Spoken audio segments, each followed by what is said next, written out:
nós como crentes, nós consumimos muito, né, conteúdos virtuais, mas produzimos pouco. Né? Então, a nossa capacidade de influência ainda é muito reduzida.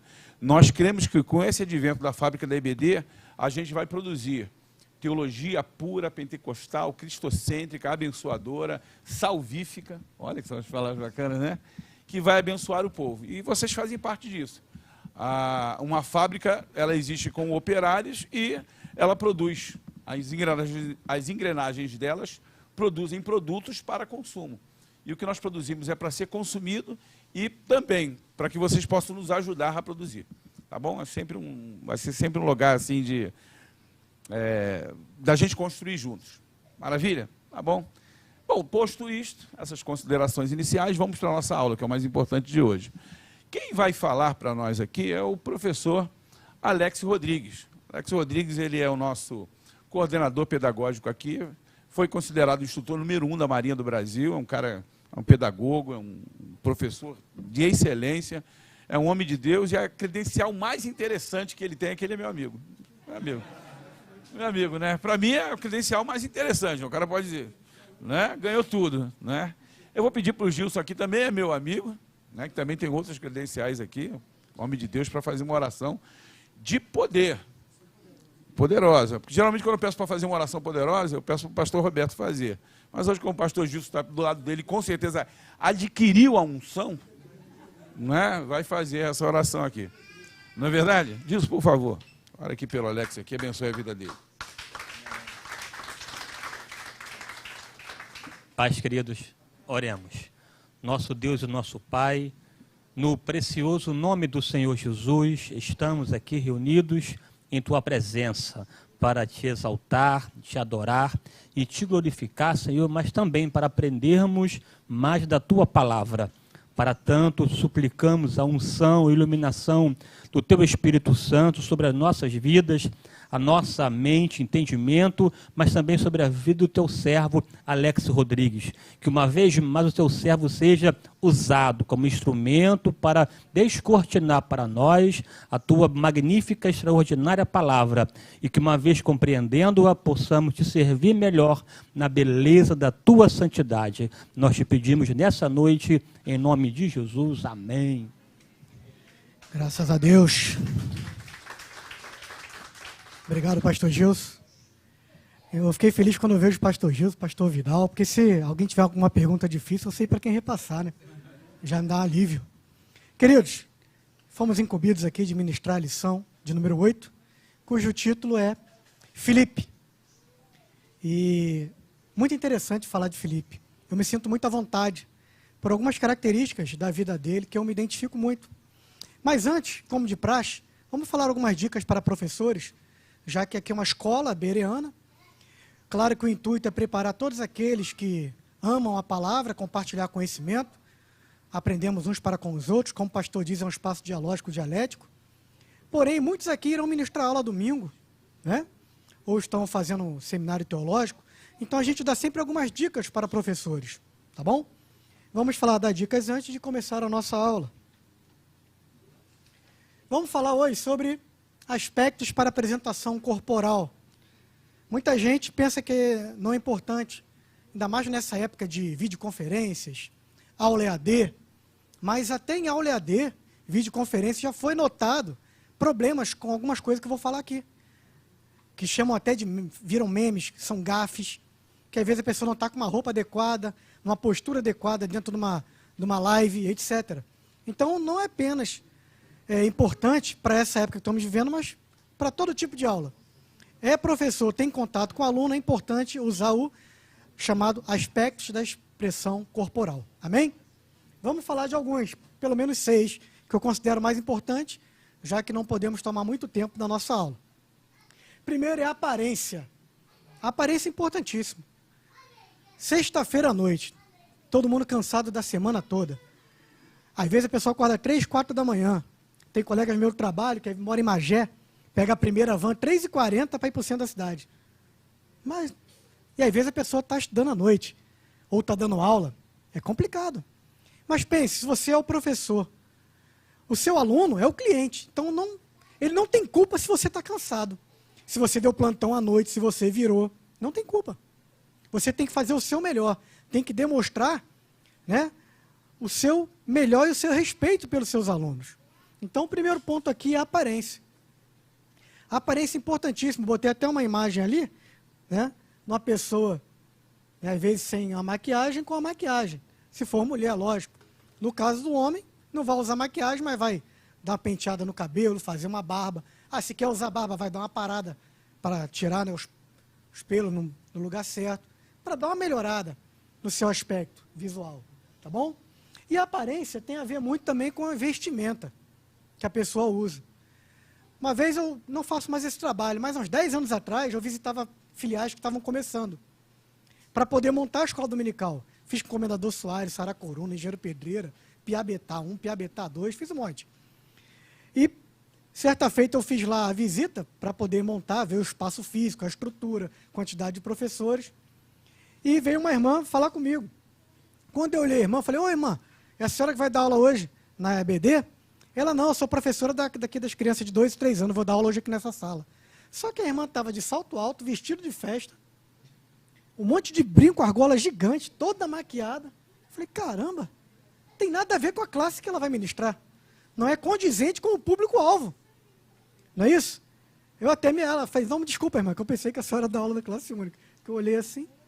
A pessoa tem que saber, para quem que eu vou dar aula? Como que eu vou me vestir? Criança, você tem que sentar no chão.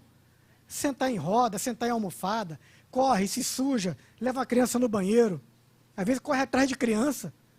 Isso é ministrar aula para criança. Então você tem que botar uma roupa mais leve, que você vai levantar a mão, não vai aparecer sua parte abdominal. Um tênis, né, para você não cair do salto. Se for mulher. E se for homem, mesma coisa. Uma roupa mais despojada, porém com decência.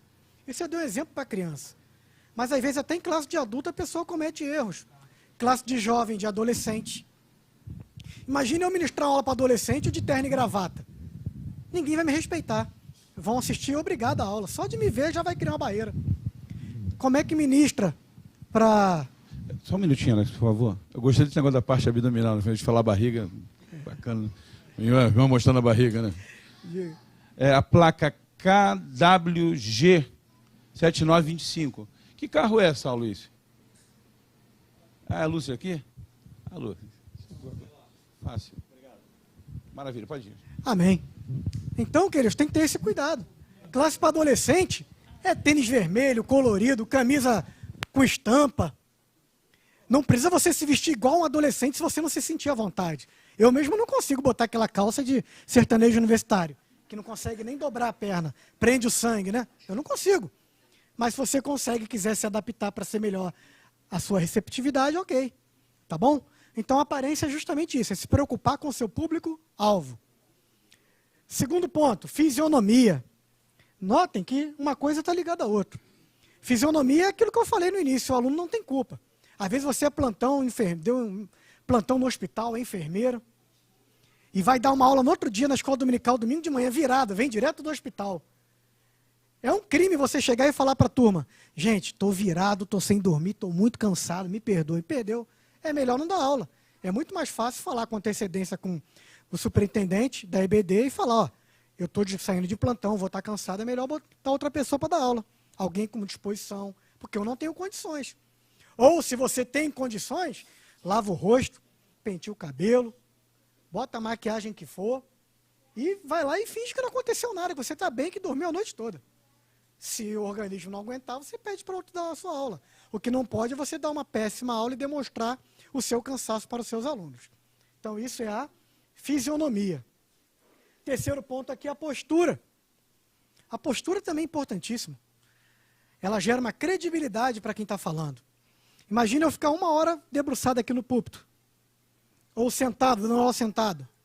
Ou com o pé na parede, sujando a parede, mal educação, né? Encostado aqui, ó, 1 hora. Não estou dizendo que você de vez em quando não pode dar encostado enquanto alguém pergunta.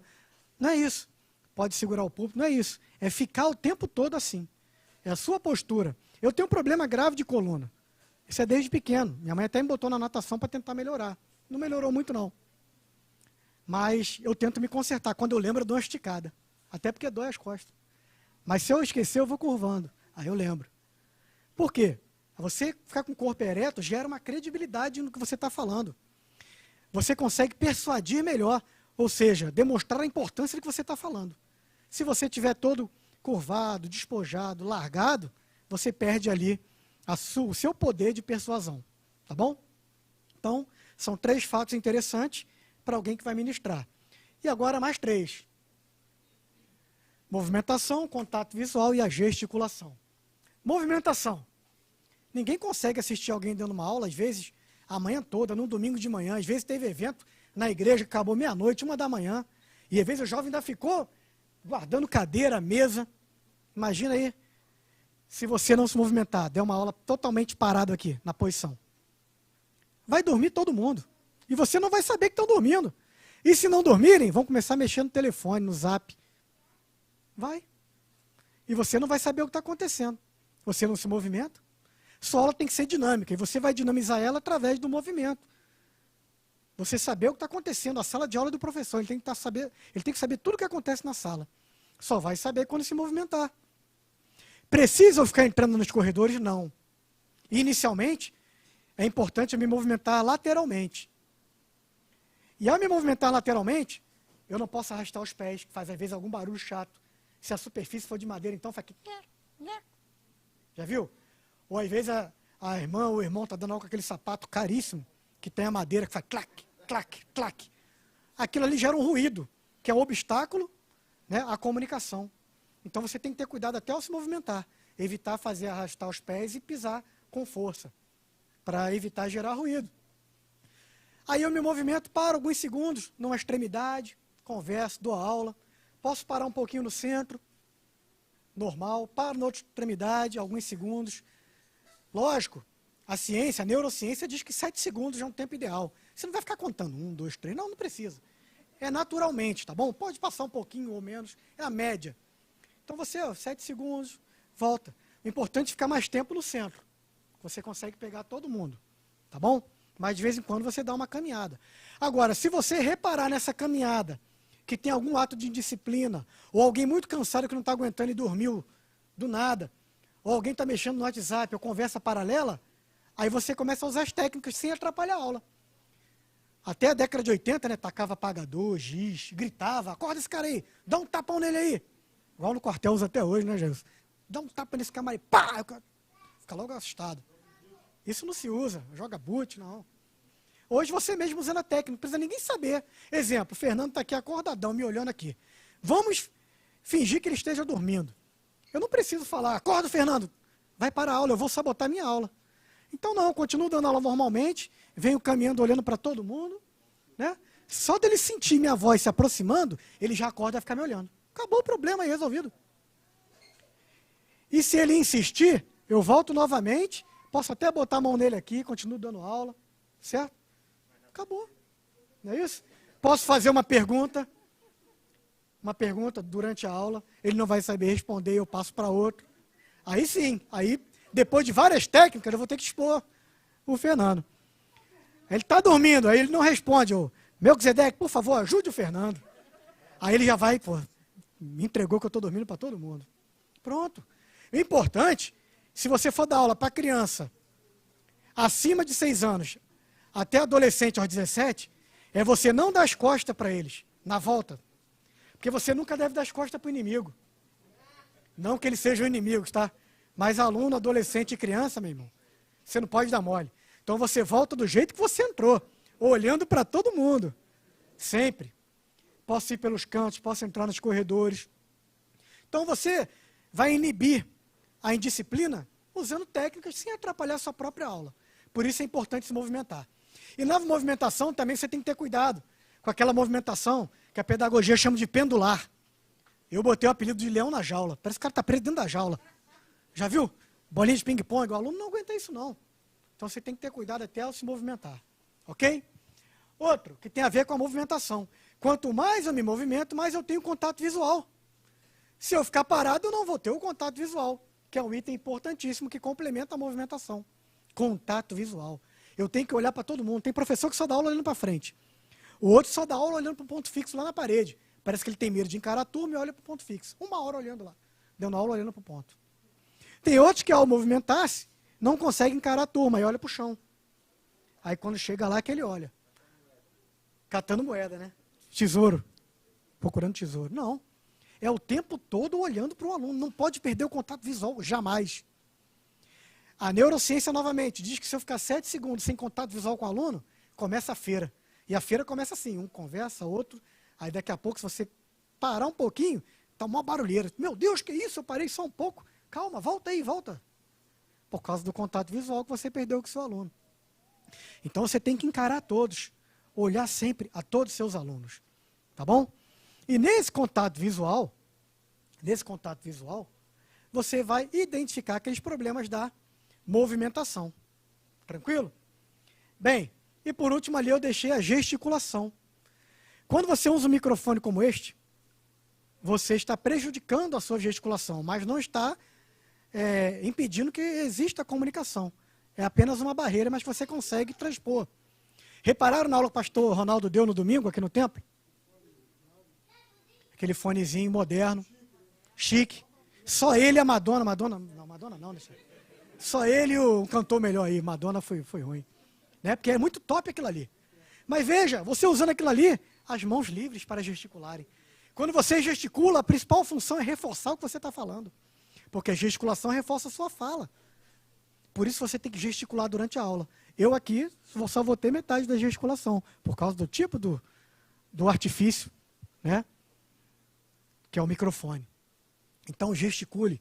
Porém, ao gesticular, você tem que ter cuidado. Como eu vi uma vez, um pregador estava nervoso, ele começou a falar, não sei quem, e Jesus olhou lá para o céu. Aí eu, caramba, olhou para o céu e apontando para o chão. Né? Não tem a ver. Então você aí se sabota também. Então tem que gesticular corretamente. Já que ela reforça a fala, eu tenho que gesticular o que eu estiver falando. Aí a gente volta para o contato visual. Lembra da gesticulação? Que eu estou ligado, contato visual, todos os três estão interligados. Se eu parar de gesticular e de falar, eu perco a turma. A única condição que você pode parar de gesticular ou de falar é se você for escrever alguma coisa no quadro. Mesmo assim, você tem que escrever o que você está falando. Não adianta eu dar as costas para a turma, escrever, falar sobre Filipe, o evangelista, as viagens dele, fazer o mapa, e ficar falando, e aí, viu o jogo? Não sei o quê? E a novela Gênesis? Mó heresia, né? Então não adianta.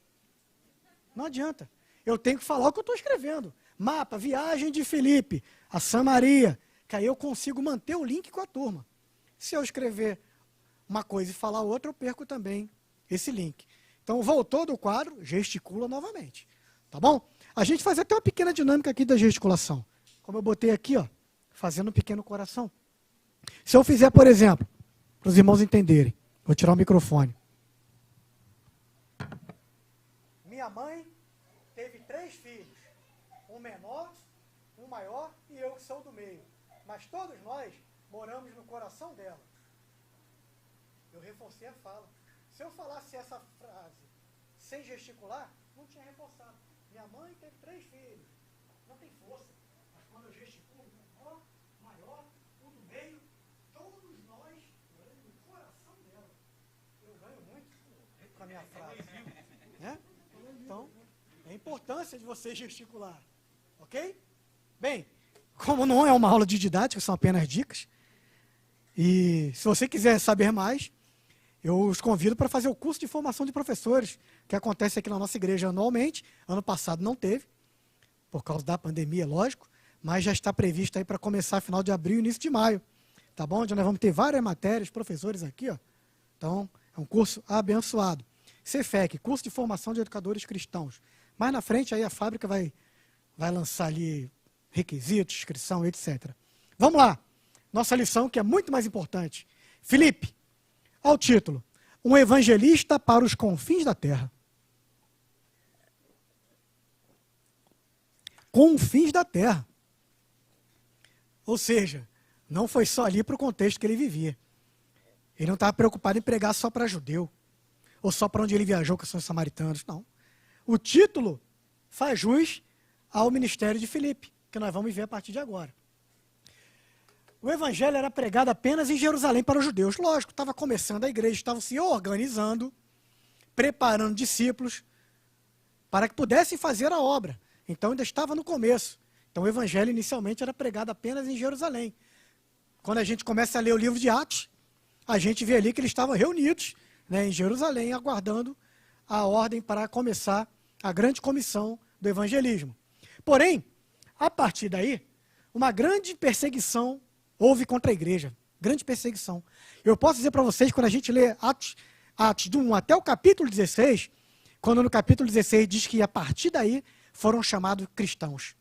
Deixaram de ser seita judaica, que pregavam falso messias, não. Foram reconhecidos como cristãos. A gente entende que a igreja ela cresce e se fortalece pela perseguição. Então a gente tem que dar glória do que acontece hoje. Perseguição da igreja, perseguição do que a gente pode falar, o que não pode. Porque significa que a igreja está crescendo. Porque nada para a igreja. Nada. Quando a gente fala de armas espirituais, a armadura de Deus é uma coisa óbvia. A armadura de Deus, quando fala a igreja, né, as portas do inferno não prevalecerão. Porta está se defendendo, é algo que defesa. Então o inferno que está se defendendo da igreja. Que a igreja vai lá e arranca a pessoa de lá do inferno e traz para a salvação. Então a igreja não para. A igreja é a arma lá, a espada que vai arrebentar a porta do inferno e vai trazer. Muita gente confunde isso aí, né? Pensa que as portas do inferno não prevalecerão, pensa que o inferno está atacando a igreja. O inferno não tem poder nenhum para atacar a igreja, é zero, é sem chance. Parece até que aquele, já viu aquele negócio japonês de Kung Fu, chinês? Metade branco, metade preto, com as bolinhas, como é que é o nome? Yang. Yin e Yang. O equilíbrio da vida, o bem e o mal, isso não existe. Equilíbrio. O bem é totalmente poderoso e o mal não tem poder nenhum contra o bem. O que ele tem poder são contra os seres humanos com a permissão de Deus. Mas contra a igreja é zero. Então não existe isso. Então a igreja sempre vai ser perseguida. Mas nada vai abalar e parar a igreja. Ela vai continuar ganhando almas, salvando, trabalhando com qualidade, anunciando o evangelho até os confins da terra, porque a ordem de Jesus tem que ser cumprida. Já está se cumprindo e vai se cumprir até o final. Só que com essa perseguição, houve um problema. Eles estavam sendo perseguidos ali em Jerusalém. Então eles resolveram, vamos sair daqui. Jesus não mandou pregar para fora? Então já sai, já parte. Estamos aqui em Jerusalém, uns vão para a direita, outros para a esquerda. Que na verdade é para o sul e para o norte. Então já dividiu ali, já foi um monte de cristãos se dividindo. Uns para o lado norte e uns para o lado sul. Então eles começaram a habitar Judéia e Samaria. Que na verdade Jerusalém está dentro ali da Judéia. Né? Mas a Judéia mesmo é como se fosse Rio e Grande Rio. Como se estivesse na capital do Rio, sai, vai para o Grande Rio. Pega tudo agora, Caxias, Nova Iguaçu, vão pegar tudo. E o outro lado também. Né? Como se fosse lá para a região dos lagos, Samaria. Então, se dividiram e foram dispersos por Judéia e Samaria. A maioria dos apóstolos acreditava que Jesus tinha vindo apenas para os judeus. Mas eles se enganaram, e a gente vai ver a partir de agora. Só uma observação, quando os cristãos se dividiram para Judéia e Samaria, foram os cristãos, todos os discípulos de Jesus, menos os apóstolos. Os 12 apóstolos, não. Os 12 apóstolos continuaram, foram os únicos que ficaram em Jerusalém. Tá bom? Quem partiu foram os outros. Foram os 70 discípulos, cristãos novos convertidos, etc. Partiu. Os apóstolos ficaram em Jerusalém. Está lá em Atos, capítulo 8, versículo 1. Tá bom? Muito bem. Filipe é o nosso personagem. Muita gente às vezes fala Felipe, ou batiza o nome do filho de Felipe com E. Não tem problema. É aceito, né? Os dois jeitos de escrever, Filipe ou Felipe. Porém, na Bíblia, que nós temos em mãos, independente da tradução, é Filipe com I. Ok? Então, Filipe. O nome Filipe significa aquele que gosta de cavalos. Interessante, né? Aquele que gosta de cavalos. É um nome muito interessante, que é um nome grego. Até tem uma cidade na Grécia que se chama Filipos, daí os filipenses. Tá bom? Então é uma cidade da Grécia, um nome grego que significa que gosta de cavalos. Agora, uma peculiaridade. Ele era um diácono e não um apóstolo. Porque também tem um apóstolo de nome Felipe, que andou com Jesus e foi apóstolo. Como a gente sabe que não era o Filipe apóstolo? Porque a Bíblia diz que os apóstolos ficaram em Jerusalém. Os outros não, partiram. E esse nosso Filipe viajou para Samaria. Tá bom? Então é outro. Até porque esse Filipe que nós vamos falar agora, ele era um dos 70. 70 discípulos lá na época de Jesus, que dos 70 Jesus escolheu 12. Mas na multidão Jesus escolheu 70. Ele é um dos 70. Posteriormente, houve um problema na igreja, que nós vamos falar daqui a pouco. uma dificuldade dos apóstolos em atender o povo, e ele foi instituído diácono. Ele e mais 6, os primeiros diáconos da igreja. Então, com certeza, pela Bíblia, do livro de Atos, desde o capítulo 5 até o capítulo 9, nós temos a certeza de que esse Filipe era o diácono chamado o evangelista. Ele não era o Filipe apóstolo, que andou com Jesus lá, que foi apóstolo de Jesus, tá bom? A Bíblia ainda diz que ele era casado e pai de 4 filhas. Suas filhas eram donzelas, né, ou virgens, e profetizavam. É a única coisa que fala da família dele. Fala alguma coisa também no final, que ele abrigou Lucas e João em viagem missionária, mas não fala mais sobre a família e a casa dele. Vamos lá. Ele anunciou o evangelho aos samaritanos. É uma missão muito difícil anunciar o evangelho. Você ir morar em Samaria é uma coisa, fugir, se dispersar, visitar. Agora você chega lá para pregar o evangelho, é complicado. Jesus, que é Jesus, não entrou em Samaria, porque tinha dificuldade, né? Os samaritanos, é um racha, é um cisma que houve há muito tempo atrás, nós vamos falar um pouquinho daqui a pouco, quando a gente mostrar o mapa. Então a missão dele foi muito difícil, sendo que ele não recebeu de Deus essa missão. Ele sentiu no coração, ele colocou um objetivo, vou pregar para o samaritano porque ninguém vai lá, então eu vou. Veja, um homem de coragem. Jesus, vocês conhecem ali em João capítulo 4, versículo 1 até o 35, mais ou menos, você lê, você vê a dificuldade de pregar para os samaritanos. Jesus teve que aproveitar uma oportunidade para falar com uma mulher à beira de um poço, para essa mulher sim aceitar e depois levar a palavra de Samaria. Porque é difícil. Mas Filipe fez. Filipe fez. Não bastasse ter rompido a barreira da tradição de pregar em Samaria, se consolidou como evangelista na quebra de paradigmas, ao ensinar um gentil. Os apóstolos, os 12, achavam que só se podia pregar o evangelho para os judeus, que a salvação era para os judeus. Então Filipe já começou a quebrar a barreira aí. Pregou para os samaritanos, os apóstolos não gostaram disso, você leu o capítulo 9. E outro, ainda pregou para um gentil. Gentil é a pior espécie do mundo, é o rejeitado. Não é isso? Era o rejeitado. Tinha os gregos, cultura, os romanos, civilização dominante, judeus, os donos da lei, o povo chamado escolhido, e o resto que sobrou. É bárbaro, é gentil, é lixo. Então ele foi lá e pregou para o gentil, que transitava de Jerusalém para Gaza. Nós vamos ver a história dele hoje, que é o eunuco, mordomo-mor da rainha de Candace. Agora, quebra de paradigmas. Vai começar a partir de agora a gente entender o chamado de Filipe, quebrar paradigmas. Paradigma é um modelo que se julga padrão, ou seja, qual era o paradigma? Só pregar para judeu, para converter o judeu ao cristianismo. E quando um judeu, né, aceitasse, aí eles eram verdadeiramente chamados de irmãos.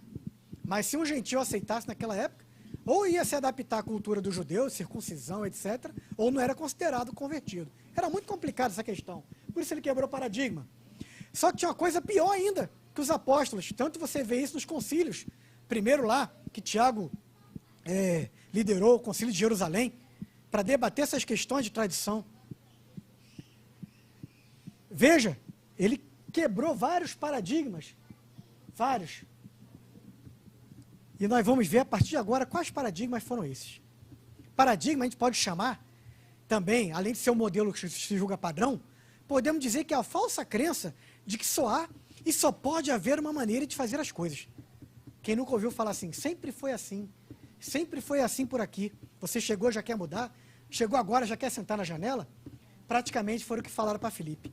Por isso que nos concílios de Jerusalém, etc., Paulo apanhava de Pedro, dos outros apóstolos, Filipe apanhou também, porque queria quebrar paradigmas, e os apóstolos não queriam, eram tradicionais. Então a gente vai ver quais paradigmas foram esses a partir de agora. Vamos lá, agradecer aqui, olha a importância da Fábrica do Conhecimento. Lá, nós temos aqui um parceiro chamado Geografia Bíblica. Você vai ver esses mapas lindos, maravilhosos, atuais, você pode puxar de lá e baixar. Entra lá na fábrica. Eu consegui o meu. Tá bom? Tá lá que vale a pena, de graça. Só entrar no site. Tá?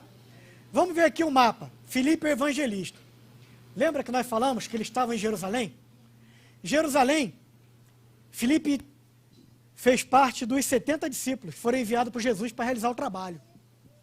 Em Jerusalém também, ele foi selecionado por um grupo de 7 varões para o diaconato. Nós vamos ver isso aqui, que já vamos entrar no tópico primeiro, sobre o diaconato. Aí ele partiu para viajar para Samaria. Olha lá, ele estava aqui, ó, onde está a pontinho. Aqui é Jerusalém, faz parte da Judéia. Aqui é Jerusalém. Então ele viajou daqui para Samaria. Além de ser mais longe, era outro estado, e é um estado que ele não era bem-vindo. Mas lá que ele foi pregar o evangelho. Tá bom? Jerusalém para Gaza. Nós vamos ver também isso aqui hoje, que ele foi pregar lá para o etíope, para o eunuco. Jerusalém para Gaza, 120 quilômetros de distância, mas ele foi lá, foi pregar. Mas também a gente não sabe em que posição estava o eunuco na hora que Filipe chegou. Se estava a 1 quilômetro de Gaza ou a 120, só sabemos que foi no caminho, tá? Que ele encontrou com o eunuco para pregar o evangelho lá para o gentio. Agora aqui Jerusalém, de novo. E onde é Gaza? Aqui, ó. Esse pontinho aqui. É longe pra caramba, 120 quilômetros. Daqui, aqui. E Gaza já é na divisa aqui, ó, com a Etiópia, o Iêmen e o Egito. É longe. Onde é Gaza hoje? Gaza hoje é a Palestina. Faixa de Gaza, é Palestina. Palestina sempre foi problema, povo de Israel. Sempre. Era a chamada Filisteia, né? De onde saem os filisteus. Grandes inimigos do povo de Israel. E continua hoje o mesmo problema. Incrível. Tá? Mas era uma cidade importante, portuária, limítrofe. Daqui eles poderiam viajar de barco para a África, ou mesmo ir em carruagem, cavalos, etc. Então, uma cidade importante na época. Aí, depois tem aqui no mapa, falar também de Cesareia. Eu não queria mostrar nem falar de Cesareia, porque a lição não vai dizer. Diz apenas que depois de pregar para o eunuco, Filipe foi arrebatado e partiu para aquelas bandas para pregar, e depois foi consagrado por Paulo lá, pastor, etc. Ele cuidou de igreja, tá bom? Mas aqui é um mapa que a gente consegue ver muita coisa interessante. Aqui é um mapa um pouco maior, né, para a gente entender, tá? Cesareia aqui em cima, como eu tinha falado.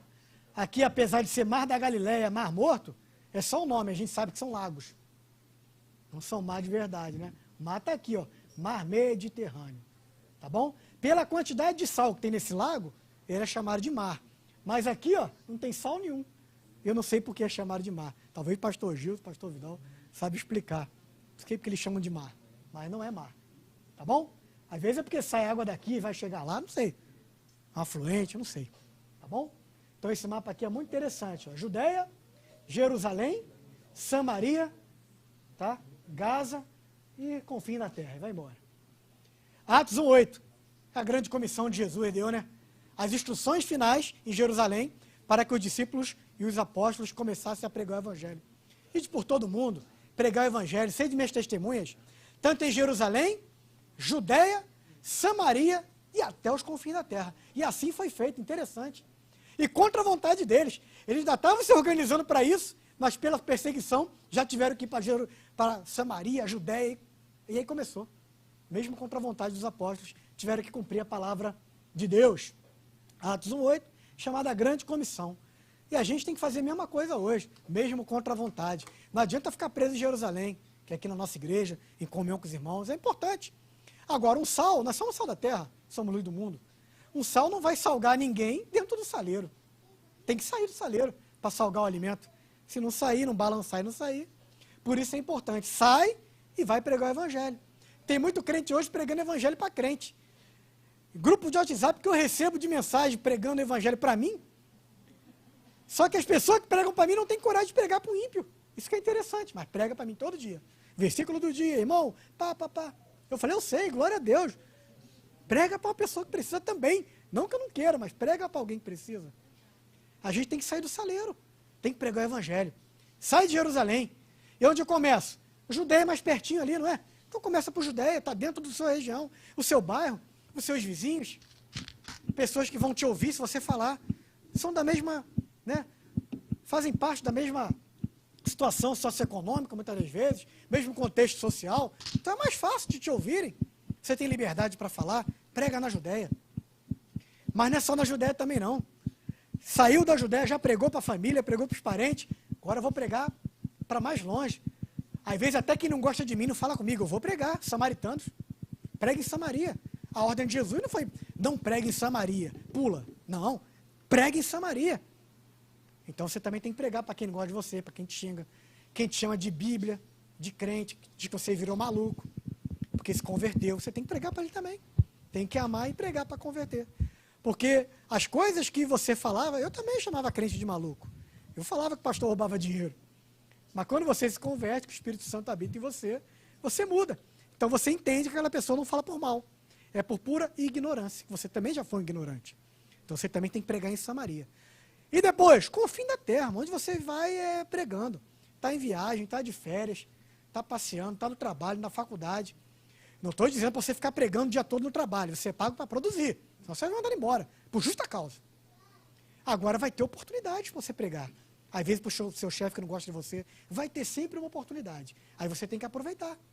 Prega aos confins da terra. Agora você tem que ter cuidado. Eu fui dar um curso aqui, pastor Ronaldo, no Rock in Rio. Os jovens da igreja foram se preparar para evangelizar. E me chamaram para dar um curso de evangelismo. Aí na hora que começou o curso, o jovem já falou, ó, eu tenho chamada missionária. Eu tenho eu tenho uma chamada para ir na África. Eu falei, que legal. Eu falei, você já tem experiência, já está evangelizando? Sua família já é convertida? Não, lá em casa só eu sou crente. Eu falei, caramba, só você é crente? Você nem pregou em Jerusalém ainda? Nem na Judeia, nem já quer ir lá na confim da terra. Calma, é o passo a passo. Não é isso? Você tem que ir pegando experiência. Vai devagar. Começa primeiro com seus parentes e vai chamando um amigo, um vizinho. Aí você consegue chegar um dia a pregar lá nos confins da terra. Não, e tem outros missionários cara de pau, né? É na Disney, na Dinamarca, Noruega, Suécia. Esses aí são brincantes, né? Só quer coisa boa. Ninguém quer sofrer com clima. Você não sabe que para ser missionário você tem que fazer uma adaptação transcultural muito grande, meu amigo. É alimento. Eu já conversei com o pastor, ele até brinca comigo, né? Esse termo missões, né, hoje em dia ele ganhou uma amplitude muito grande. Inclusive já abordam muito mais a questão da missão urbana, o viés dentro da missão urbana, a possibilidade de você fazer missão. Obviamente, por muito tempo isso ficou vinculado à questão de viajar para outros países, lugares com pobreza e tudo mais. Hoje isso deu uma mudada, mas ainda a concepção ainda é deturpada pelas pessoas dentro da igreja. Eu acho que tudo que a palavra diz, né, dessa gradação de localidade de pregar, ela representa para a gente, na verdade, a maneira com que a gente instrumentaliza a missão. Então, você falou sobre as pessoas no trabalho e tudo mais, que instrumento você usa e que forma você usa para evangelizar. Às vezes tem pessoas de bom grado querendo evangelizar pessoas e usando a instrumentalidade errada para isso. Então, se você usar a instrumentalidade certa, no ambiente certo, você consegue gerar o resultado. Falou tudo. Por isso você também tem que conhecer o público. Para quem você vai evangelizar? Aí você tem que estudar o contexto. Às vezes vai evangelizar a pessoa que dorme na rua. Se você não chegar com a quentinha, o cara não vai te ouvir. O cara está morrendo de fome. Você vai falar, e a barriga doendo lá de fome. Não vai. Está no inverno, se você não der um casaco, ele não vai te ouvir. Então é o que ele falou, instrumentalização. Aí você vai adquirir métodos, técnicas, estratégia de Deus para poder chegar naquela pessoa e ter êxito na sua evangelização. Você falou aí da questão dentro da própria casa, né? É um lugar referencial onde as pessoas muitas das vezes se confundem a maneira de evangelizar dentro do seio familiar. Né? Geralmente as pessoas entram num campo de embate e não de você permear o evangelho através de atitudes. Edvanei matou a charada. Quando eu me converti, fui para casa da minha mãe de férias. O que eu fiz? Cometi um erro gravíssimo. Eu peguei 50 discos do Roberto Carlos dela e joguei fora. Porque você está naquela empolgação, não, só música evangélica. Né? Pronto, ficou sem falar comigo anos. Graças a Deus agora voltou. O J Neto, né? Que a voz é igual. Mas o que eu poderia ter feito? Nada. Só o exemplo de vida, ela vê que eu mudei, que eu não bebo mais, não saio mais à noite, que agora eu estudo a palavra. Só dela ver a mudança, já seria um evangelismo. Dentro de casa, a melhor forma, ela vê que você mudou. Viu que você mudou, você está evangelizando. Está pregando e não sabe. E é mais eficaz que tem. Porque o parente é difícil de te ouvir se você ficar perturbando. Aceita Jesus, vamos na igreja, vamos na igreja, vamos na igreja. Não, você não deve chamar, tem que chamar. Mas não ficar perturbando aquela pessoa até ela criar raiva. A conta gota. E a melhor doses homeopáticas. Né? É o que ela falou. Então a gente tem que ter muito cuidado. Tem que ter sabedoria, como o Edvanei falou. A instrumentalização tem que ser adequada para você conseguir o evangelho eficaz. Como foi com Filipe? Ele se preparou em Jerusalém, pregou em Samaria, que é um lugar mais difícil. Depois ele já tinha bagagem. Aí nós vamos ver no final da aula, o Espírito Santo poderia chamar qualquer um apóstolo para pregar para aquele eunuco. Chamou quem? O camarada já tinha bagagem, já tinha experiência em evangelizar. E levou ele para evangelizar.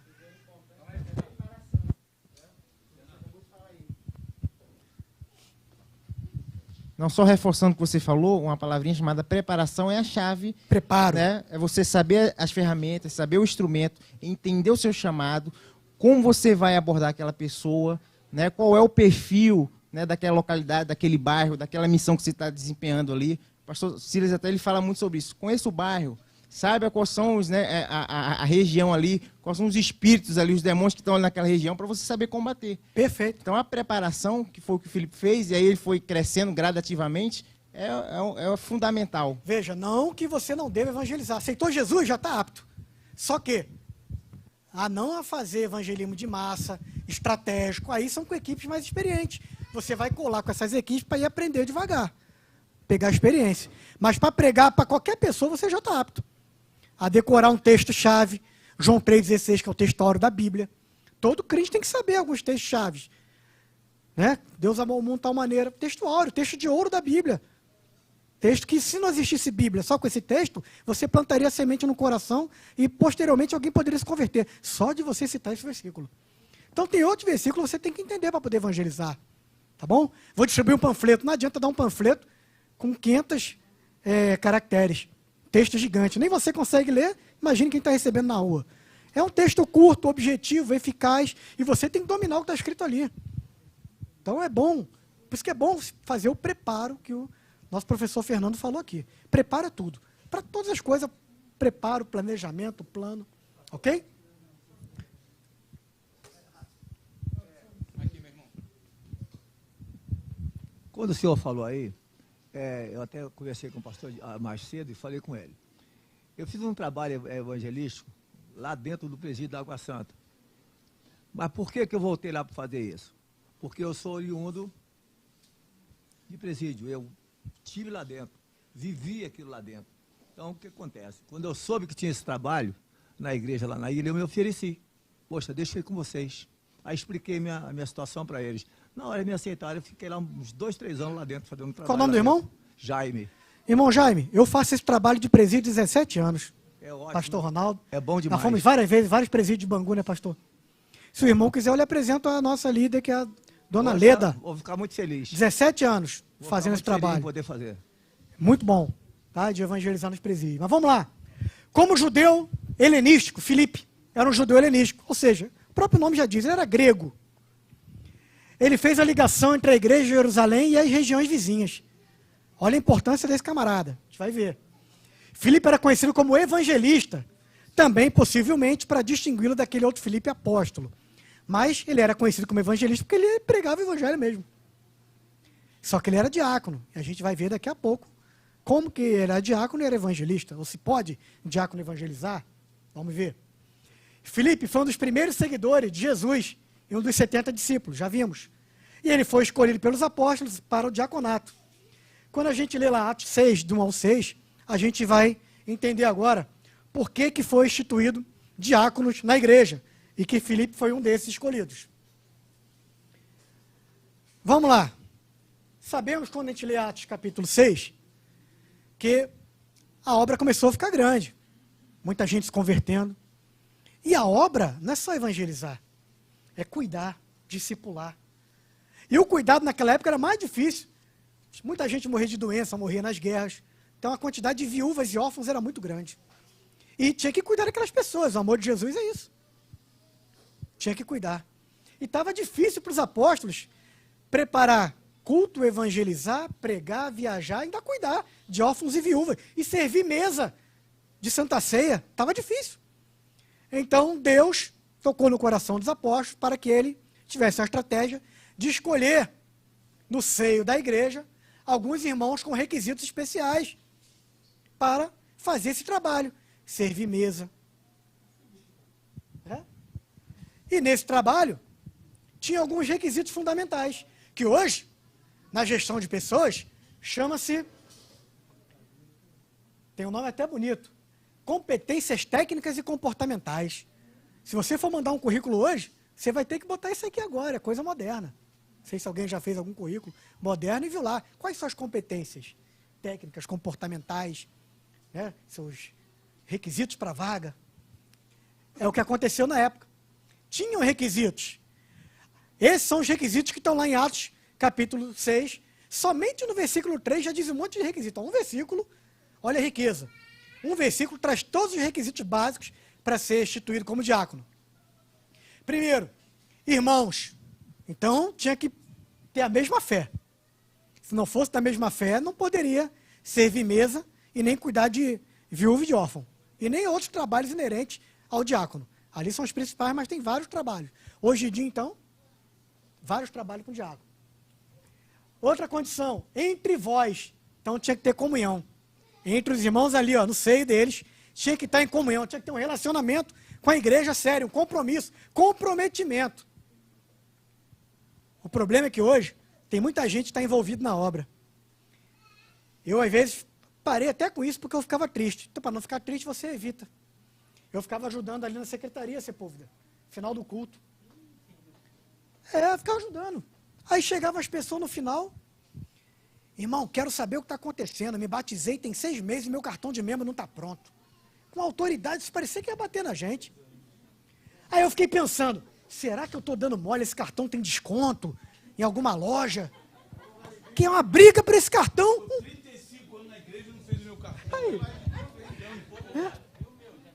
Aí, mas, gente, agora pensa bem. O Felipe para ajudar ele lá. E pior que foi, escolheu o Felipe mesmo, né, Felipe? Mas não é complicado, Felipe, não é, Sepúlveda? Será que essa pessoa vai morrer porque não tem um cartão, gente? Não tem passe livre em lugar nenhum, não paga no metrô, não paga nada. Para que a briga? Quase me bate. Eu parei, para não ficar triste com os membros da igreja, parei de ajudar lá. Meu Deus, então, isso é envolvimento. Ele quer ter o cartão para dizer que é membro da igreja do pastor Silas Malafaia, mas não está envolvido com nada na igreja, com evangelismo, não faz nada, não doa, não faz uma doação do seu tempo ou financeira, faz só o básico. Já dei meu dízimo, fiz minha parte. Já vim no culto de manhã, ainda chama de culto, EBD, de manhã, não precisa vir à noite. Não, porque está envolvido. Mas Deus não quer envolvido, Ele quer os comprometidos. É muito diferente, envolvimento de comprometimento. Comprometimento é você se doar seu tempo. Não é isso? É você se doar para aquilo que você acredita que aquilo é uma coisa benéfica para você e para o seu próximo. Isso é o comprometimento. É muito mais que envolvimento. Então tinha que estar comprometido. Outro, inicialmente ele escolheu 7. Quem é supersticioso, gospel, né? Porque tem crente que acredita até em cabala, já conversei com alguns. Judaica, numerologia, Isso é... Não pode nem chamar de macumba porque está gravando, né? Não pode mais. Vão até me processar. Mas isso não é coisa de crente. Mas realmente o 7 é o número da perfeição. O 12 tem a ver, 144 tem a ver. Mas aqui não foi esse propósito. Aqui é porque pelo tamanho da obra, inicialmente, vamos escolher... 7 é um número bom para começar. Escolheram 7. Tá bom? Porque tinham 7 com aquelas características. Filipe foi um dos escolhidos. Porque aquela demanda necessitava de 7. Hoje a nossa igreja que está grande necessita de muitos diáconos. Muitos. Veja, até na hora de servir a ceia, às vezes demora. Tanto de diácono e diaconisa, às vezes demora, porque olha o tamanho da igreja. Ainda tem o segundo andar ali, o anfiteatro. Então tem que ter muita gente. Outro, boa reputação. Tem que gozar de uma credibilidade perante a sociedade. Não é só aquele que diz que é crente, mas chega em casa no vizinho e fala, pô, crente assim? Não quero ser não. Se for para ser igual a esse cara. Ou diz que é crente, chega no trabalho e faz coisa pior do que os ímpios. Não. Ele tem que ter caráter, mostrar que ele é de verdade. Boa reputação. Se alguém for perguntar à família, aos amigos, parentes, todo mundo vai dar um bom testemunho. Boa reputação. Outro, cheio do Espírito Santo.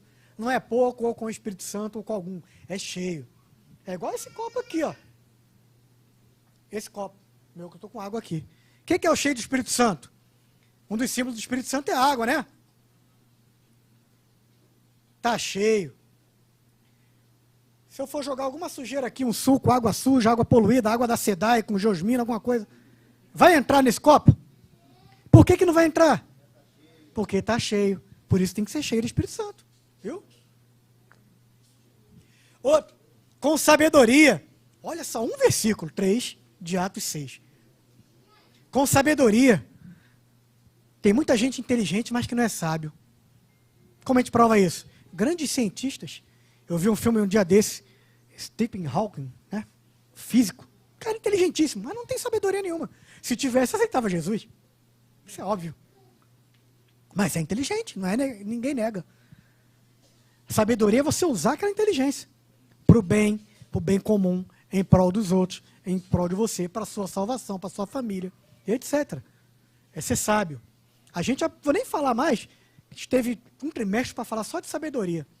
Não foi isso? Livros poéticos. Outro, aqui eu quero chegar, ó. Todos esses requisitos, no final do versículo ele fala assim, tudo isso aqui tem que ter para ser escolhido diácono. Por quê? Porque isso aqui é um importante negócio. É uma honraria. É uma honraria. É importante demais o apóstolo dizer que isso aqui é um trabalho muito importante negócio. Então a pessoa tem que se sentir honrada, ser diácono, diaconisa, porque vai estar servindo. A palavra diáconos, diácono vem de diáconos, aquele que serve, ou aquele que veio para servir. E o que é servir? É só catar papel de bala no chão? Não, também, eu faço isso. Onde eu ando eu vou catando papel de bala. Mas não é só isso. É o que for preciso, é a demanda da obra. O que o pastor precisar, o diácono vai fazer. Eu já trabalhei no estacionamento, já limpei banheiro, construí um pedaço aqui da igreja com cimento, dessa igreja aqui. Mas também joguei bola aqui na quadra, que a gente tinha quadra aqui. Mas fiz já, diácono. O pastor me convidou para dar aula. Convite é uma ordem, o pastor, eu sou diácono. Dei aula.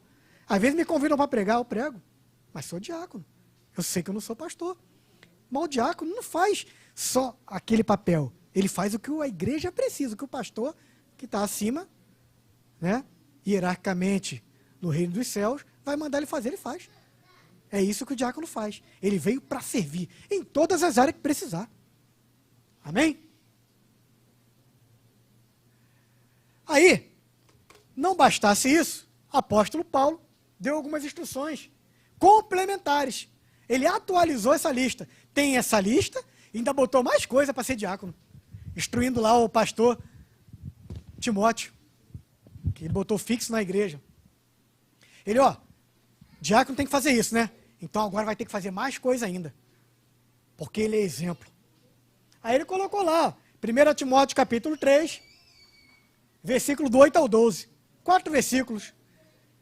Mais um monte de coisa que o diácono tem que ser, ou fazer, ou não fazer. Vamos ver alguns? Primeiro, honesto.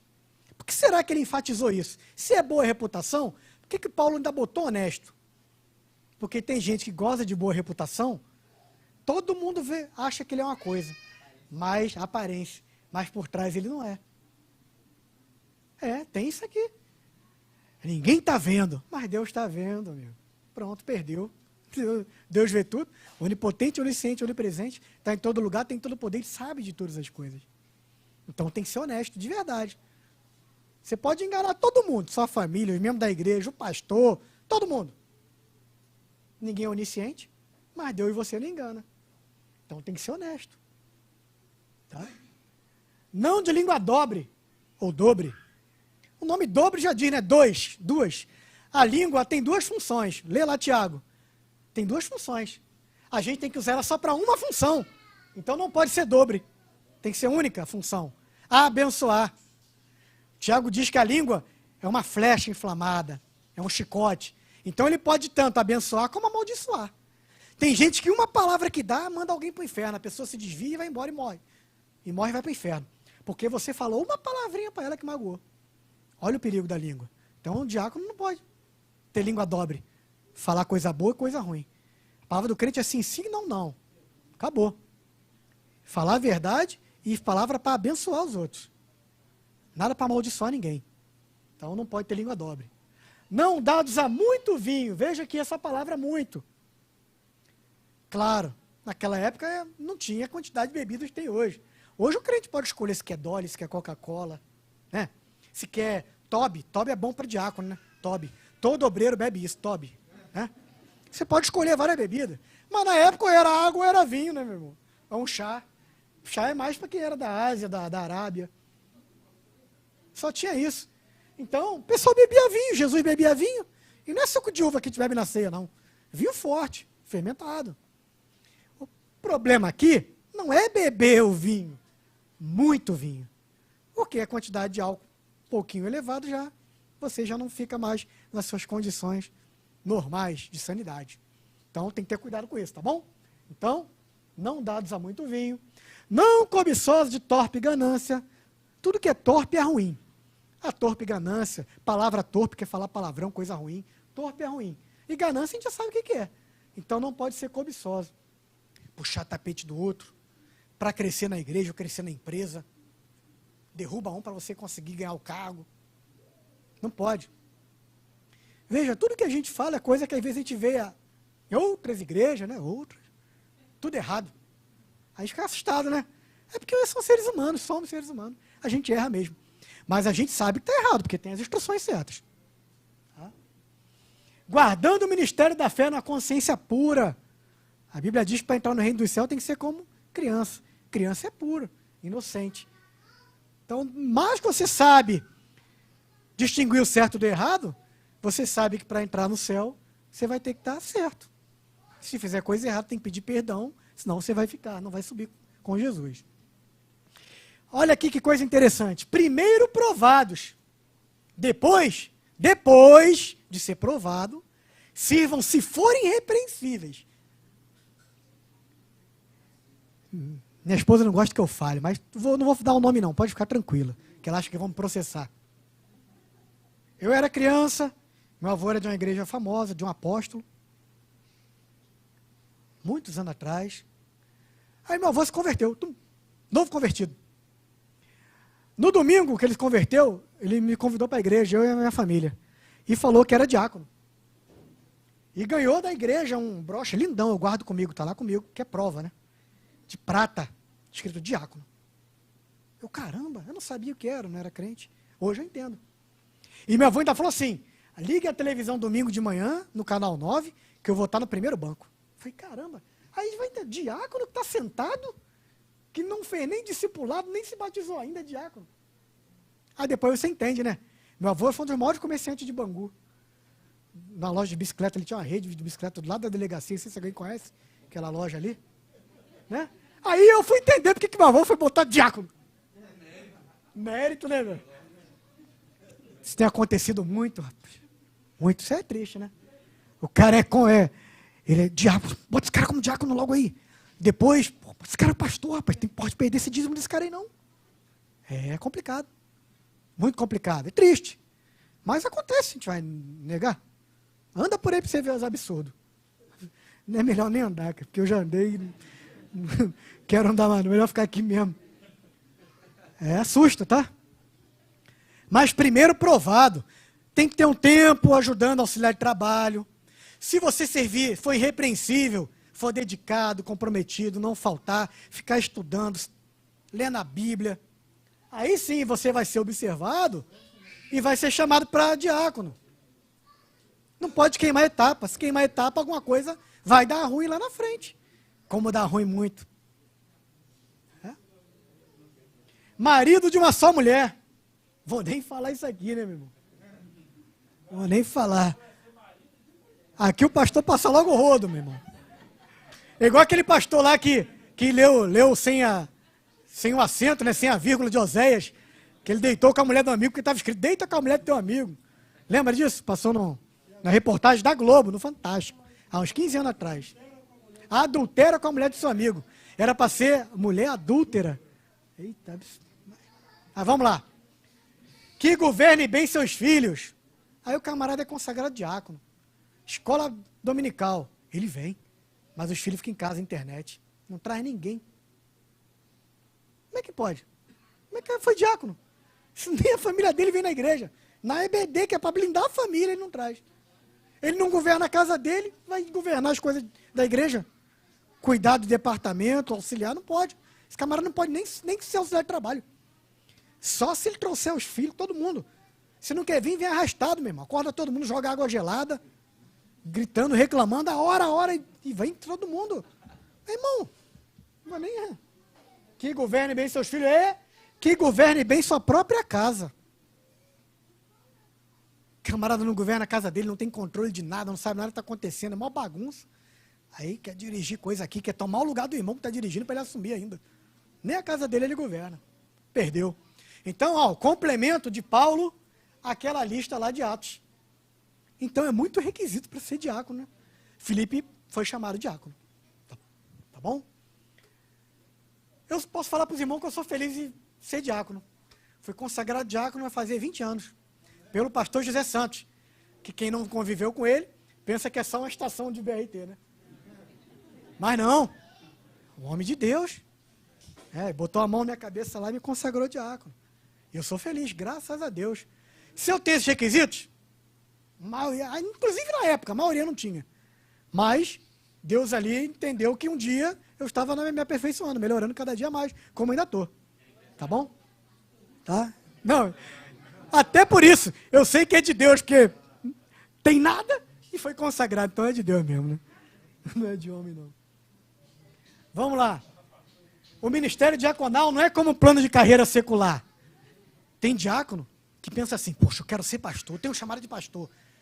Fui diácono, já começa a fazer plano, dirigir igreja, viu? Não é plano de carreira, não. Isso é no militarismo, plano de carreira. Na igreja a hierarquia é outra, não tem nada a ver. Aí ele pensa assim, agora é presbítero, né? Próximo passo. Meu Deus, presbítero e pastor é a mesma coisa. Graças a Deus que nós já repararam aqui não tem presbítero. Alguém reparou isso aqui? Nossa igreja não tem presbítero. Porque presbítero é uma palavra que significa pastor. Então como é que vai ter presbítero e depois pastor? Não tem. Ou é diácono, aquele que serve, ou ele é um presbítero, que é um pastor, que é um bispo, que é um ancião. Tudo são sinônimos. No grego, no hebraico, no latim, no português. É tudo a mesma coisa.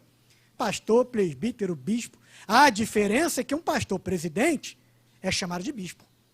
Aí é o presidente. Mas os outros pastores, tudo presbítero, ou pastores auxiliares. Tá bom? E tem igreja que chama de ancião. É a mesma coisa. Então não tem escadinha. Auxiliar de trabalho, diácono, presbítero, pastor, bispo, apóstolo, semideus. Não existe. O certo, claro que existe o ministério, né, a prática dos dons. Mas a hierarquia eclesiástica encerra no pastor, ou no bispo, que é o pastor presidente. Acabou. Agora o camarada se dizer que é apóstolo, só porque ele bota um chapéu na cabeça, não. Isso não é. Quem consagrou ele? Ele mesmo. Um montão chama de apóstolo aí. Não existe. Condição para ser apóstolo, ter andado com Jesus. Se não andou e não aprendeu com Jesus, não pode ser apóstolo. Paulo, o doutor da doutrina nossa de hoje, aí que a gente vive Paulo, que a gente vive a igreja hoje é Paulo. Não era considerado apóstolo pelos outros apóstolos, porque não andou com Jesus. Ele teve que provar com muito trabalho, sofreu muito. E ainda teve o testemunho de Ananias, que Jesus falou com ele no caminho, para ele um dia no final da vida ser reconhecido apóstolo. Aí hoje o cara bota o chapéu de que é apóstolo. Pô, meu irmão, é complicado. Então apóstolo não tem. Tá bom? Vamos lá. Daí a necessidade de se confirmar a chamada para servir melhor. Quando você confirma a sua chamada, eu tenho chamada para pastor, mas sou diácono há 25 anos. É porque não chegou a hora. Mas se você tem a chamada, um dia vai chegar. É só aguardar a hora. É o momento certo. Deus já falou comigo. A minha chamada é diaconal. Quando eu tiver com 100 anos de idade, eu vou ser diácono. Vou estar ajudando o pastor, catando com papel de bala. Mandar dar aula eu dou, mandar pregar eu prego. Agora, se mandar cantar, ele vai se arrepender. Mas o que mandar, eu vou fazer. Dentro da igreja, né, coisa lícita, eu vou fazer. Tá bom? Porque eu tenho a confirmação da minha chamada. Quando você confirma, você serve melhor. E eu não tinha ainda a confirmação da chamada, eu era de 5 ministérios aqui na igreja. Casais, que era família, cantava no conjunto sem cantar nada, ficava enganando. Eu era daqui, ajudava na escola dominical. Aí gravei até CD com a Exla, meu irmão.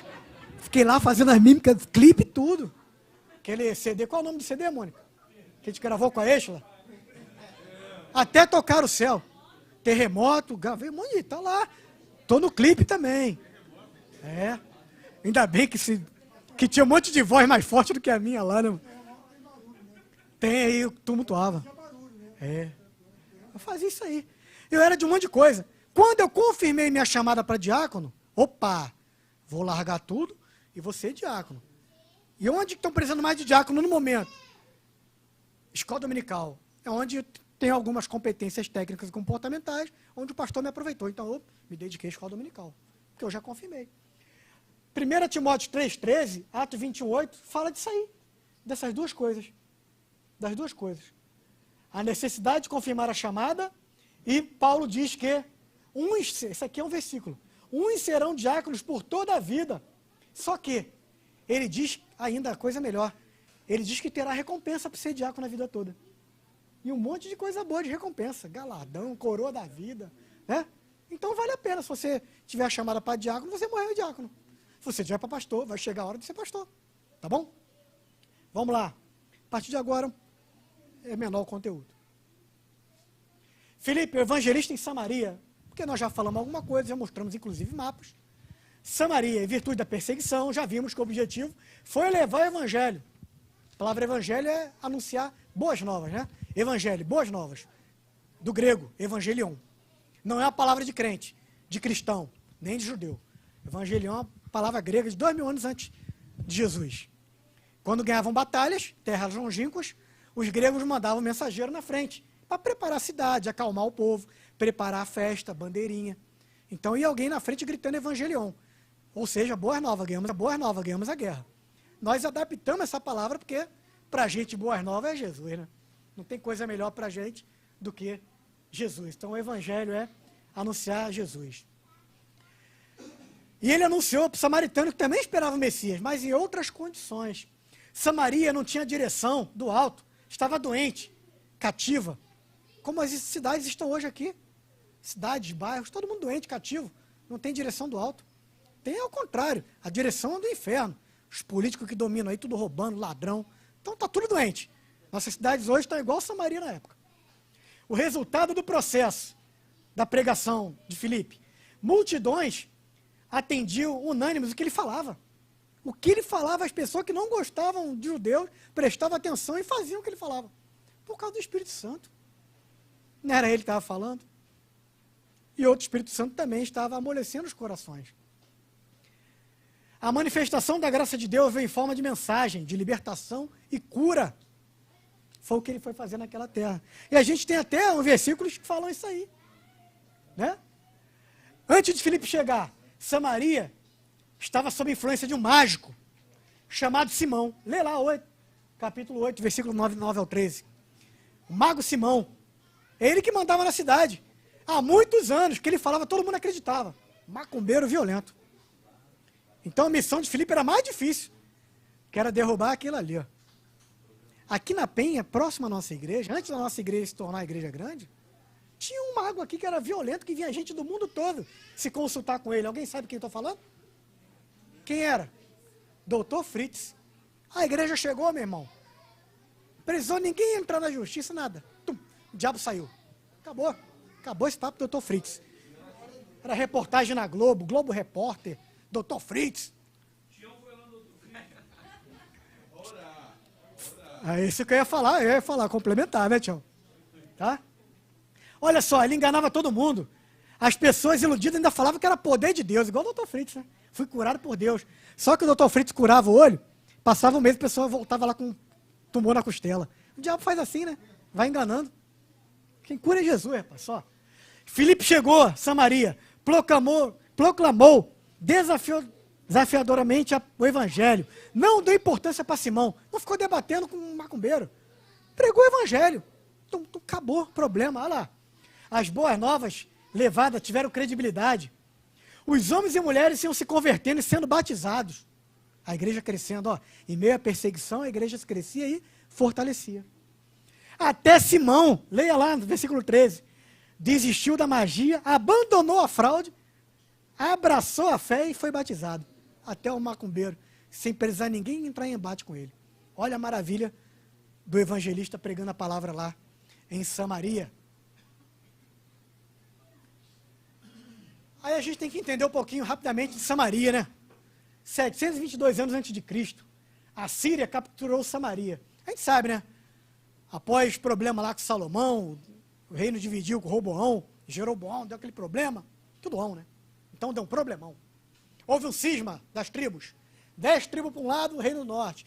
2 tribos para o outro, o reino do sul. Só ficou Benjamim e Judá, o resto, norte. Fala, Tião. Eu?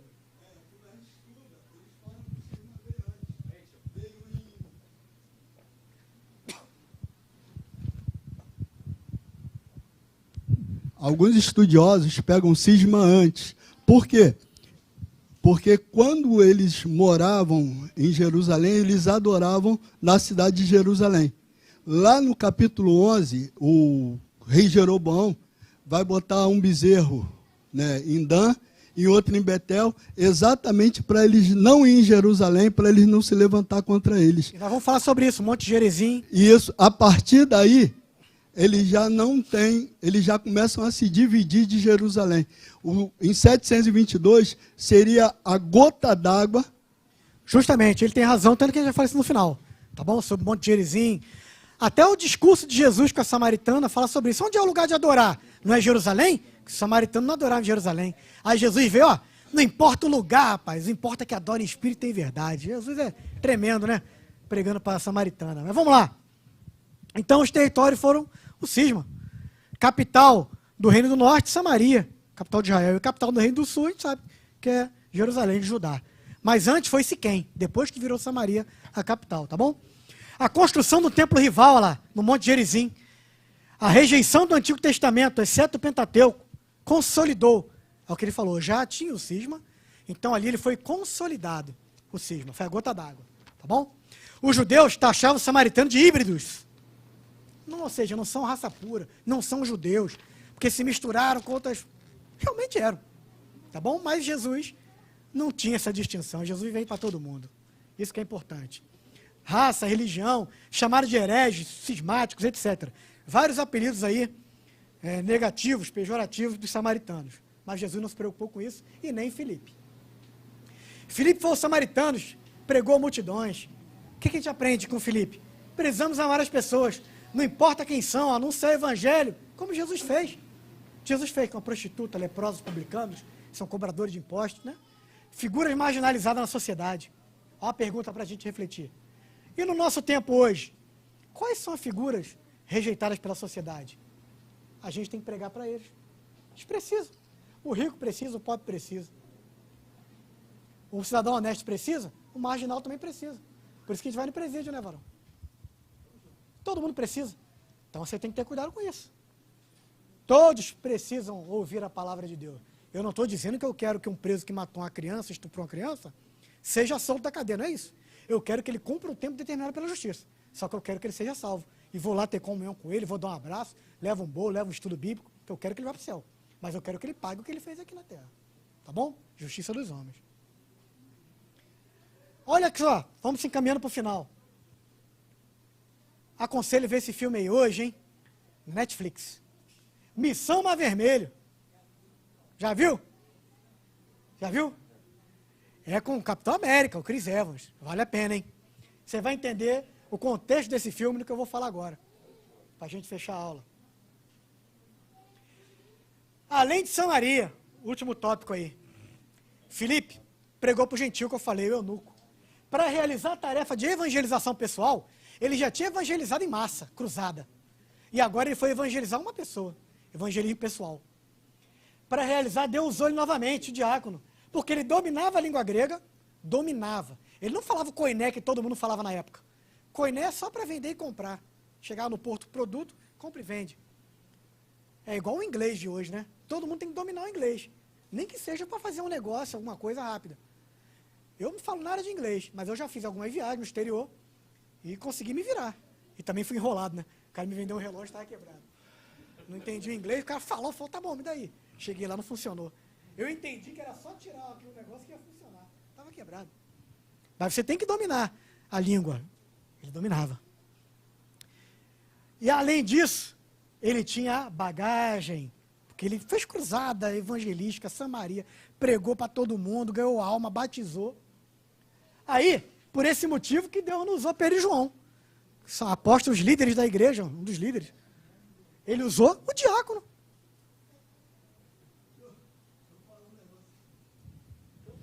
Tião está impossível.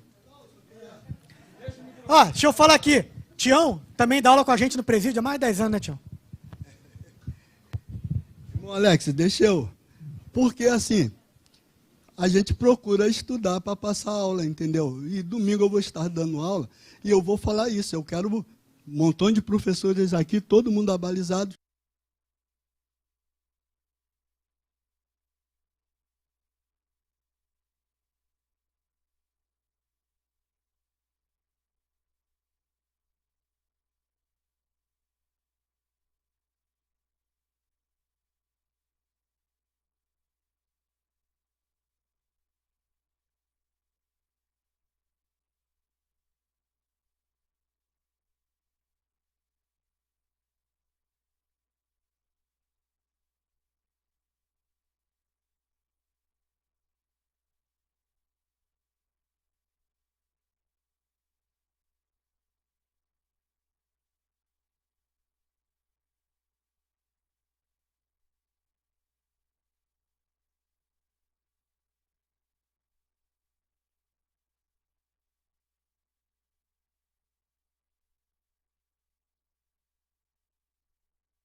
Corão.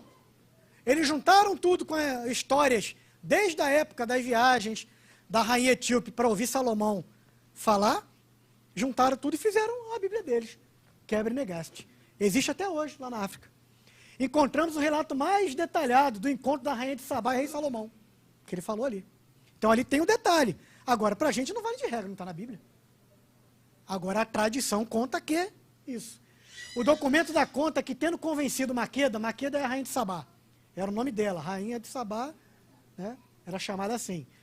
Da sua sabedoria, Salomão passou a noite com ela. Conta a tradição, o documento Quebra e Negaste, não está na Bíblia, tá bom? Dessa união, rei Menelik, fundador da dinastia de Salomão na Etiópia, que continuaria a governar até 1974, um dia desse, mano. Isso é interessante, esse documento. Agora, existe até religiões que foram fundadas através desse documento. O próprio Rastafari, que domina aqui na nossa América, né, na Jamaica. Bob Marley, no dia que Haile Selassie, que foi o último rei da dinastia da rainha de Sabá, morreu, Bob Marley fez uma música em homenagem a ele. Foi no discurso que ele fez na ONU. O nome da música é War. É. Então é interessante você ler a letra daquela música, que tem a ver, o Haile Selassie. Tá bom? Mas nada que eu estou falando está na Bíblia. Conta a tradição em documentos etíopes. Tá? Mas a gente entende o contexto e pode até ser que esteja correto. Vamos fechar a aula. Um homem etíope, eunuco, mordomo mor. Etíope, já falamos o motivo. Eunuco. Eu vou fazer uma pergunta para começar aqui. Qual era o livro que quando Filipe chegou para encontrar com ele no caminho, que estava deserto o caminho, não era no deserto, o caminho estava deserto. Qual era o livro da Bíblia que Isaías? Será coincidência? Sim ou não? Então por que estava lendo Isaías? Olha só que interessante. Ele foi adorar em Jerusalém. Olha por que Deus escolheu esse homem para receber o evangelho, receber a graça. Ele era eunuco. Ele estava vindo de Jerusalém, onde ele foi, saiu da Etiópia, viajou 120 quilômetros, pediu autorização da rainha de Candace para ir adorar a Deus. Não podia entrar no templo. E outra coisa, também porque não podia entrar porque ele era amaldiçoado. Eunuco era amaldiçoado. Deuteronômio 23, se eu não me engano. Diz que o homem que não tinha o testículo, ou porque tirou, ou porque quis, ou porque bateram e estouraram tudo lá, de castigo, era amaldiçoado. Não podia, não ia habitar nas assembleias do justo. Mas está escrito lá, Deuteronômio 23. Veja, ele sabia que era amaldiçoado pelas escrituras, e ele só tinha na mão dele aquele documento, Torá, só os 5 primeiros livros. Então ele não tinha Isaías, ele só tinha, né, Gênesis, Êxodo, Levítico, Número e Deuteronômio. Então ele achava que era amaldiçoado. E a tradição contava isso. Porém, ele voltou lendo Isaías. O Espírito Santo já tocou no coração dele. Lê Isaías. Então ele foi lendo tudo. Só que não entendia. Mas, em Isaías 56, diz que essa maldição foi quebrada. Ou que seria quebrada, né? Porque fala de Jesus, né? O Messias. Diz que os eunucos também herdarão o reino dos céus. Então foi quebrada. Então não era uma coincidência dele estar lendo o livro de Isaías. É o livro que quebra a maldição dele como eunuco e que apresenta o Senhor Jesus como Messias. Função dupla é importante. Tá bom?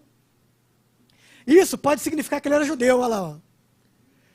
Nascimento ou por conversão. Seu desejo de conhecer as Escrituras é realçado pelo fato dele ler, apesar de prováveis solavancos do carro. Hoje, nossos carros confortáveis, né? Estrada lisinha, pneu, borracha. A gente não consegue ler, às vezes no ônibus, fica até enjoado. E ele veio 120 km naquele carro de boi, com roda de pedra, e lendo, e querendo tirar dúvida, e querendo aprender, entender, até que o Espírito Santo, né, compadecido daquela vontade dele, mandou o evangelista lá, o diácono, pregar para ele.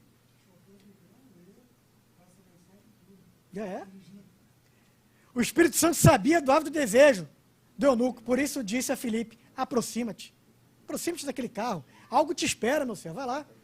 E o que esperava era o eunuco. Filipe encontrou o etíope, que orientou acerca da fé em Jesus, explicando a passagem do livro. Olha só, evangelista, ainda era professor de escola dominical, né? Discipulador. Porque ele não foi só ali, ficou preso com versículos, não, ele explicou, a dúvida dele explicou. Tanto ele saiu sem dúvida nenhuma, que ele chegou à conclusão. Veja, Filipe não convidou para o batismo. Ele chegou à conclusão, eu entendi, eu estou satisfeito, eu quero Cristo. O que me impede de ser batizado? Ali tem água. Nada. Filipe batizou ele. Ele quis ser batizado, porque ele entendeu a mensagem. Hoje, às vezes, as pessoas se convertem, ainda tem dúvida de que vai se batizar ou não, né? Agora, claro, sempre fala, mas não tem que ter um discipulado para se batizar? Querido, quando você tem tempo para isso, tudo bem. Ali o eunuco só tinha aquela oportunidade de ser batizado por alguém. Detalhe, ele foi discipulado. Só o fato dele já ir lendo as escrituras, se ele fosse um autodidata, de muito tempo, na volta daquela viagem, já foi discipulado. E outra, não significa que o discipulado acaba no batismo. Aqui também na igreja não. Você se batiza, depois você volta para a sala e continua até terminar a sua revista. Esse é o certo, para aprender. Tá bom? Filipe então foi arrebatado pelo Espírito, onde anunciou o evangelho depois nas localidades, até chegar em Cesareia, onde a tradição também diz que ele foi colocado como pastor e ficou ali até o fim da sua vida. Tá? Atos 8, 29 a 40, vai contar esse episódio. Muito bem, fechamos aqui. Em ambos os casos, com os samaritanos e com o etíope, apesar da diferença do público e do método, Lembra que o Edvanei falou? Público, método. Apesar disso, a essência da mensagem foi a mesma. O que não pode mudar é a essência. É você se adaptar a outras coisas para poder ganhar alguém, não. A essência não muda, é Jesus. Veio para salvar, curar, libertar. Enviou seu único filho para todo aquele que nele crê, não pereça, mas tenha a vida eterna. Esse é o nosso Deus. A essência não muda. Tá? O texto da evangelização em massa, como no evangelismo pessoal, houve conversão, batismo e alegria. Por isso que a igreja crescia e se fortalecia. Precisamos pregar a mesma mensagem proclamada por Filipe, com o fim de colher os mesmos resultados. Por isso que quando o pastor insiste de ser um discipulador, anunciar o evangelho, ano do discipulado, ele conta com a gente. Por quê? Porque é a comissão de Deus, é o ídolo de Jesus. Nós temos a obrigação, a missão. É um privilégio anunciar a palavra. Os anjos pediram para fazer. Deus falou, não. Vou dar essa missão para os homens. Então deu um privilégio para a gente, em vez dos anjos que estão com ele lá. Então a gente tem que encarar isso com alegria, com uma missão divina. E sabendo que vamos colher frutos. E aquele que ganhar alma, a Bíblia diz que sábio é. E que terá galardão no céu. Amém? Graças a Deus pela sua palavra. Obrigado, pastor. Permite eu só anunciar o livro ali? Pedir a autorização aqui. Aqui, irmão Gerson, essa semana nós conversamos sobre esse livro. Fator Melquisedeque. Quem puder adquirir, eu não tenho para vender. Eu ganhei de presente da irmã Shirley, filha do nosso pastor Oswaldo. Me deu de presente. Eu mudei muito a minha mentalidade de evangelismo quando eu li esse livro. Comecei a me estudar isso, montei curso. Chegou um pessoal da África no meu trabalho e ninguém dominava a língua, nem eu. Eu consegui evangelizar, fiz convite com a bandeira deles da Namíbia em inglês, entreguei, aceitaram Jesus. Uns vieram aqui na igreja, o pastor até mandou levantar, os visitantes, levantou um monte aqui. Eu aprendi com esse livro, Fator Melquisedeque, porque eu já gosto do nome. Né, Melquisedeque, aqui é o nosso irmão Melquisedeque, que eu batizei meu filho de Arthur Melquisedeque. Está falando lá, todo mundo está ouvindo ele falar lá. Fator Melquisedeque, você vai entender por que do nome. Esse autor aqui é um antropólogo e linguista, Don Richardson. Você vai mudar. A partir daí eu montei curso, montei apostila, estou escrevendo um livro a partir do conhecimento que eu adquiri nesse livro. Não tem para vender. Porém, eu tenho algum material meu ali, de minha autoria, livro de didática, de pedagogia, livro de gestão da qualidade, livro de comunicação, e outros livros do pastor Gesiel, pastor Luciano Subirá, tudo livro dele que você encontra R$ 38,90, mais o frete de R$ 9,75. Olha aí, só aí dá mais R$ 45,00. Estou vendendo ali por 10 e por 20 reais os livros dele. Ainda tem máquina, divide uma, duas, três vezes, se você quiser levar, para ninguém ficar sem. Tem pouquinho. Tem o Bíblia de R$ 5,00 ali. Tá bom? No final eu vou estar lá. Obrigado. Amém. Glória a Deus. Quantos foram abençoados aí pela aula do professor Alex? Maravilha. Tinha uma observação no chat da internet sobre essa questão de apóstolo, né? E aí a pessoa citou até Efésios capítulo 4. Uma coisa que as pessoas devem diferenciar que tanto em 1 Coríntios 12, Romanos 12, Efésios 4, ali está elencado a questão dos dons. Eles não são taxativos e nem restritivos, porque quem dá é Deus, correto? Então, a questão de aplicar esse ministério de apóstolo nos dias de hoje, a gente vê claramente e biblicamente que isso não se aplica. O que existe é um caráter apostólico de um ministério. Se você olhar para quando a Bíblia fala sobre profeta, também é a mesma coisa. Existe um caráter profético de um ministério hoje? Sim. E não a figura do profeta em si, como elencado nos dons ministeriais. Então as pessoas às vezes fazem uma confusão. Você pega qualquer profissão. O fato de uma pessoa desempenhar uma função não dá a ela o título ou a referência para ser daquela profissão. Então, ter o caráter e aplicar isso na prática é uma coisa, outra coisa é ter a nomenclatura e o ministério em si. Então, é importante observar isso. Eu queria fazer, na verdade, aqui conclamar vocês que estão aqui na Bereana, porque amanhã a gente vai ter uma capacitação dentro dos trabalhos da fábrica EBD. E essas capacitações, na verdade, elas são, nesse primeiro momento, para as pessoas que são da ADVEC, as pessoas que são participantes da Bereana, dos nossos grupos de WhatsApp, pessoas que frequentam aqui com a gente. Então, eu sei que tem muita gente que está vindo aqui na Bereana agora, mais recentemente, e aí eu vou franquear aqui uma oportunidade para que vocês possam participar dessa capacitação amanhã. Essa capacitação ela vai ser sobre pesquisa e autoria de texto, em regra. Serão dadas ali algumas instrumentalidades para você produzir texto e para você pesquisar texto. Obviamente que quem se capacita dentro dessa oportunidade, de alguma forma você vai estar aí podendo participar com a gente dos trabalhos da fábrica. E aí você às vezes pensa assim, aprender a produzir texto, né, para escrever livro, algo do tipo. Não, produzir texto para várias vertentes, seja de produzir um devocional, seja de fazer uma pesquisa de um estudo já existente para você aprender a formatar isso, utilizar as formatações corretas para você pesquisar e colocar isso numa documentação para que isso chegue até o portal e outras pessoas tenham acesso.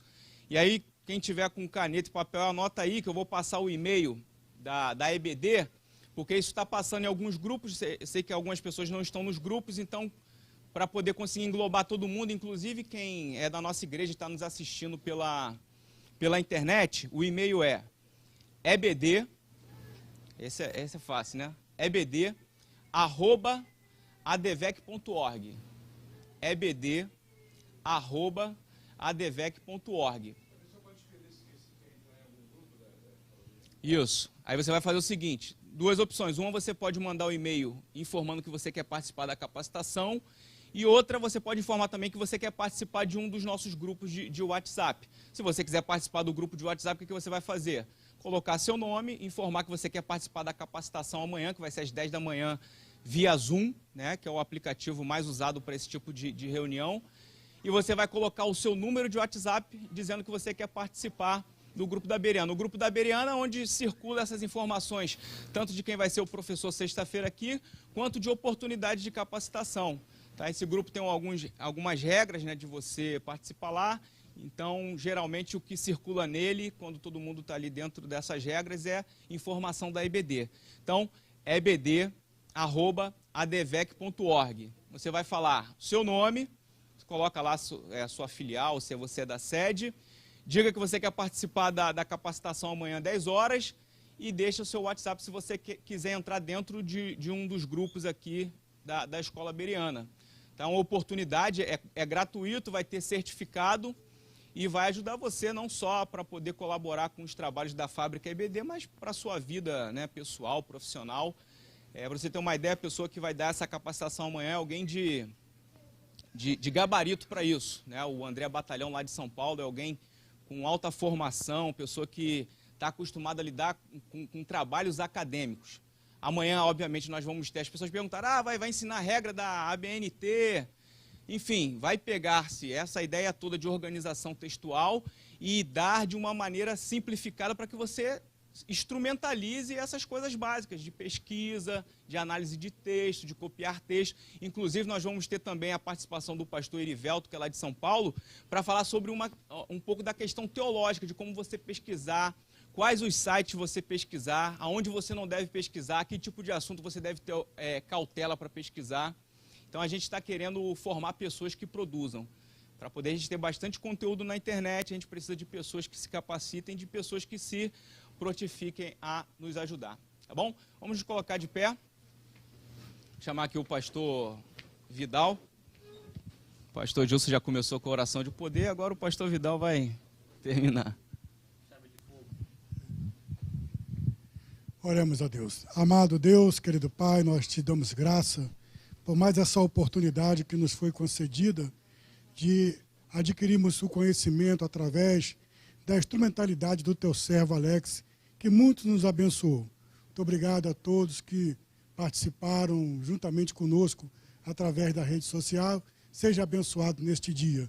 Que o Senhor nos leve em paz debaixo das suas mãos. É o que nós te pedimos em nome de Jesus. Amém. Maravilha.